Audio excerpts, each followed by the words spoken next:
pessoal, aqui é o professor Maxwell de História e hoje eu vou dar a revisão para o simulado, tá bom? E vocês aí do nono ano, eu vou explicar para vocês, tá? O que vai cair no simulado, para vocês, assim, na hora de estudar, ficar mais fácil, tá bom? Também eu vou dar o texto que vai cair, não vou dar as perguntas, claro.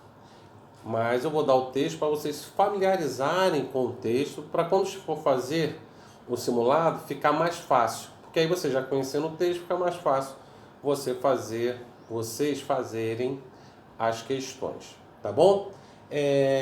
Dentro do que eu vou explicar aqui hoje, a gente já viu, tá? Já até fizemos uma pequena revisão anteriormente, mas agora eu vou fazer a revisão, mas essa aula hoje é revisão para o simulado. Então prestem bem atenção, tá? Porque a nota de vocês vai valer a partir daí, tá bom? Vamos lá. Nós vamos falar hoje também sobre um pouquinho da Guerra Civil Espanhola. A Guerra Civil Espanhola, na qual Francisco Franco, né, o ditador, ele vai tomar o poder na Espanha, estourando uma guerra civil na qual ele vai lutar contra o Partido Republicano, que tem tendências comunistas, tá? E apoiado por Mussolini da Itália e Adolfo Hitler da Alemanha nazista. Aí o que vai acontecer? Tem um camarada chamado Pablo Picasso. Ele é da cidade de Guernica, tanto é que ele faz o painel Guernica, que é um painel que ele é todo feito assim, preto e branco, aquela cor preta, branca, cinza, para dar aquela sensação de coisas tristes. E ele fez uma homenagem aos mortos, claro, e também uma crítica à Guerra Civil Espanhola por ter, né, os nazistas bombardeado sua cidade Guernica, tá? O ditador, como eu falei anteriormente, o ditador dessa época vai ser Francisco Franco, que vai ganhar a Guerra Civil Espanhola e se manter no poder por muitos anos, tá? Antes disso, dessa Guerra Civil, que eu comecei logo falando da Guerra Civil, que a Guerra Civil começa em 1936 e vai até 1939. Mas antes disso, teve um acontecimento a nível econômico que vai atingir todo o planeta. Vai ser a quebra da Bolsa de Nova York, tá? Em 1929. Essa crise de 29, ela vai atingir o mundo inteiro. Por quê? Os Estados Unidos, como vocês sabem, da crise de 29, eles começaram a produzir muitas mercadorias, tanto na indústria como no campo também. Só que a economia europeia vai começar a se recuperar e vão fazer até leis protecionistas para tentar embarrear os produtos estadunidenses e tentar fazer as indústrias deles crescerem de novo. Com essa superprodução, nós sabemos que essas empresas, certo, e mais o campo, pegaram muitos empréstimos com os bancos. Para quê? Para produzir mais, que estão vendendo muito e de repente para de vender. O que vai acontecer? Com os estoques cheios, ele tem que parar a produção. Parando a produção, eles têm que mandar os funcionários embora. E os funcionários desempregados não têm como consumir, tanto nas cidades quanto no campo. Então o que vai acontecer nisso tudo? Os bancos, não recebendo esse dinheiro, eles vão quebrar. E quando ele quebra, os bancos dos Estados Unidos, já que a economia mundial estava dependente da economia estadunidense, o mundo todo vai quebrar, tá? Então essa vai ser a crise de 1929. Aqui no Brasil, falando um pouquinho, né? A gente falou um pouco aí do que está acontecendo na Europa. Vamos voltar um pouquinho aqui para o Brasil. Em 1889, o Brasil proclamado a República. No meu modo de ver, foi um golpe militar contra o imperador Dom Pedro II. E quem vai assumir, vai ser o primeiro presidente do Brasil, vai ser Deodoro da Fonseca, dando início à República, tá? Então, continuando aqui, tá. E nisso tudo, essa primeira república, assim chamada, ela vai de 1889, vai ter a Constituição de 1891 e vai, e claro, uma Constituição totalmente virada para a oligarquia da época, tá? E outra coisa, não para o povo, mas sim para a oligarquia cafeeira. E de 1889 até 1889 até 1930, certo? A República vai se chamar República Velha, tá? Uma república oligárquica, tá? Então o que, que vai acontecer? Com a crise de 1929, que aconteceu nos Estados Unidos, que a gente acabou de falar agora, vai atingir o Brasil também. E quem é o presidente na época é o presidente Washington Luiz, que é paulista, tá? Daquela política do café com leite. Ele é paulista, ele vai ter que indicar um mineiro, não indica um outro paulista, que vai ser Júlio Prestes, que vai concorrer à eleição contra Getúlio Vargas. Getúlio Vargas perde as eleições, mas o Getúlio Vargas dá o golpe de 30. E esse período que vai de 1930 até 1934 vai ser chamado governo provisório de Getúlio Vargas, tá? Então vai ser o governo provisório, tá? Que vai de 1930 a 34, quando vai ter uma nova Constituição aí promulgada pelo novo governo, tá? Nessa historinha toda, antes nessa fase da Primeira República, vai ter a Revolução Constitucional em São Paulo, em 1932. Porque os paulistas não estão satisfeitos com o interventor que foi colocado pelo governo provisório de Getúlio Vargas. Outra coisa também que vai acontecer é que, além deles quererem, eles querem uma nova Constituição, tá? Que os paulistas vão brigar, e também vai querer eleições para presidente da República, tá? Os paulistas se revoltam, tá? E Getúlio Vargas, o que ele vai fazer? Vai comandado aí para combater essa revolução, vai ser o general Pedro Góes Monteiro, que vai cercar São Paulo e paralisando toda a economia paulista, tá? Sendo que São Paulo perde nas armas, mas ganha nas suas reivindicações. Vai ter uma nova Constituição, vai ter um novo interventor em São Paulo e vai ter eleições para presidente em 1934 de forma indireta pelo colégio eleitoral, na qual Getúlio Vargas vai se eleger e vai ficar no poder por mais 4 anos, tá?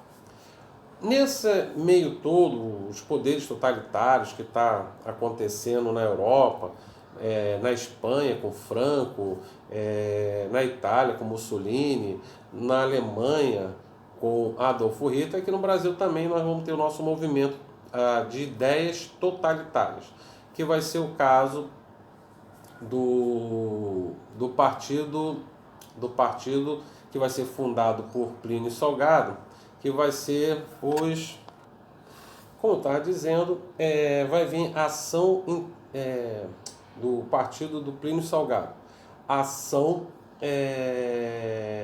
integralista brasileira, integralista brasileira, tá? Esse movimento vai ser aos moldes do poder fascista italiano, vai se espelhar lá no fascismo italiano. Então, ele, no início, apoia até Getúlio Vargas. E os integralistas vão brigar com Plínio Salgado no comando, né, no caso do partido, contra a ação libertadora de Luiz Carlos Prestes, desculpa. De Luiz Carlos Prestes, que vai fazer o quê? Vai entrar em atrito. E aí o meu amigo aí Getúlio Vargas vai lançar um plano totalmente chamado Plano Couer, tá? Esse Plano Couer era para dizer que os comunistas estavam tentando dar um golpe sobre o seu governo e assim, em 1937, ele vai fundar aí o Estado Novo, que vai de 37 a 1945, tá? Esse período vai ser chamado período do Estado Novo. Aí Getúlio Vargas vai centralizar o poder totalmente nele, tá? Então ele vai botar aqui no Brasil um poder totalitário, tá? Sendo tudo concentrado nele aos moldes lá dos fascistas, tá? Que está ocorrendo na Europa, principalmente na Itália, tá? E outra coisa que vai acontecer, vai acabar estourando a Segunda Guerra Mundial na Europa, isso em 1939, quando Hitler invade a Polônia, na qual ela até divide com a União Soviética. E nesses moldes todinho que vai acontecendo na guerra, os nazistas vão criar aí a solução final. O que eles vão fazer com os judeus? Que o partido nazista, certo, tinha uma Bíblia. Desculpa, estou até sendo como fala, falando uma blasfêmia aqui, falar que o livro Mein Kampf era a Bíblia. Não, a Bíblia é a Bíblia e Mein Kampf é Mein Kampf. O livro Mein Kampf foi um livro escrito por Hitler, que ele fez o roteiro do que ele ia fazer. Uma delas era perseguir os judeus. E na solução final, que é o Holocausto, vai matar milhares de judeus, tá? Vai exterminar, pela contagem, né? Que de repente pode ter sido até mais, o extermínio de 6 milhões de judeus em campos de concentração, que vai ser colocado em toda a Alemanha, Polônia vai ter também, e os países, um dos principais países que foram dominados ali pelos nazistas, tá? Então, foi muito triste. A parte mais triste da guerra, claro que a guerra já é uma coisa triste, tá? Onde milhares de pessoas vão morrer. Mas também, outra coisa também que foi triste, foi matar pessoas inocentes no Holocausto, tá? Ou foram assassinadas, ou foram exterminados em campos de concentração, tá? E assim termina aqui a nossa revisão, a revisão falada aqui, né? Agora eu vou dar algumas questões para vocês fazerem aí agora, e a gente tem que corrigir isso hoje, porque semana que vem já é o simulado. Eu vou botar para vocês aí, tá? Primeiro, questões de revisão. Depois eu vou botar umas questões para vocês treinarem como vai ser o simulado, tá? A Simone vai mandar um vídeo para vocês aí, como vocês vão marcar lá o cartão resposta, tá? Mas aí eu vou fazer uma simulação aqui. Vou botar umas questões, certo? E vocês vão ter que marcar no cartão e depois mandar para mim, tá? Para me corrigir. Mas é um simulado, tá? Isso aí não vai ser um simulado, não. Isso vai ser um teste, vamos botar assim, para vocês se adaptarem aí para fazer, para marcar o cartão, tá bom? Então, pessoal, fiquem aí com as perguntas que vão cair na prova. Eu também vou passar para vocês o texto que vai cair, que vai ter uma interpretação de texto, só não vou dar as perguntas, tá? Mas vocês já vão se familiarizando aí com o texto, tá? Então, peguem aí as perguntas que vocês vão ter que estudar e o texto que eu vou dar para vocês. E aí depois a gente corrige, tá? E também vai fazer vou dar umas fora essas perguntas, vou dar 10 questãozinhas aí para vocês começarem a se acostumar aí como vai funcionar esse simulado, tá bom? Pegue aí as perguntas.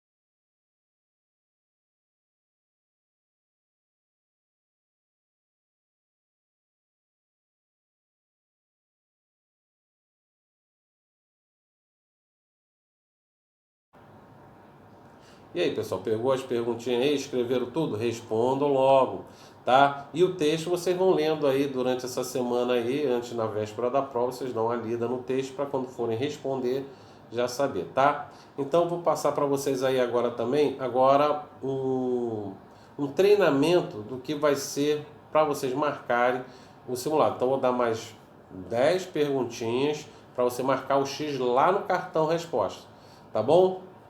Peguem aí o cartão resposta aí agora que eu vou passar para vocês, mais as perguntas. Peguem aí.